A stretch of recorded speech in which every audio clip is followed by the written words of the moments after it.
explorers! Welcome to Lorinverse, the universe of why. This is where curious minds come together to ask big questions about our world. Not just to learn facts, but to understand why things happen. And today's question seems simple, but the answer is millions of years old. If rain is fresh water, and rivers are fresh water, then why is the ocean salty? Let's find out. When it rains, the water isn't salty. When you drink water from a river or a bottle, it isn't salty either, so the salt does not come from the sky. It starts here, on land. Rainwater might look clean, but it is slightly acidic. Very weak, but strong enough to slowly react with rocks, and this is where the story really begins. When rainwater touches rocks, it slowly breaks them down, not in big pieces, in tiny microscopic amounts. You can't see it happening, but minerals dissolve into the water. One of those minerals contains sodium. Now the water keeps moving. It flows into small streams. Streams flow into rivers, and rivers keep traveling all the way to the ocean. So the ocean is constantly receiving tiny dissolved minerals.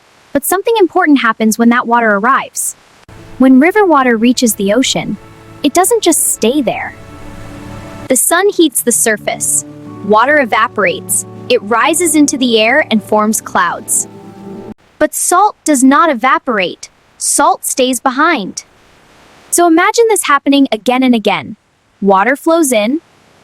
Salt comes with it. Water evaporates. Salt stays. And this cycle has been repeating for millions of years. That's the key idea. Time. A lot of time. The main salt in the ocean is called sodium chloride. That's the same salt you use on food. Sodium comes from rocks on land. Chlorine can come from volcanic gases and underwater vents. When sodium and chlorine combine in water, they form salt. So no one poured salt into the ocean. The Earth has been adding tiny amounts of minerals, slowly, for a very long time. But rivers aren't the only source. Deep under the ocean, there are cracks in the Earth's crust. Seawater flows down into those cracks, gets heated by hot rocks, absorbs more minerals, and rises back into the ocean.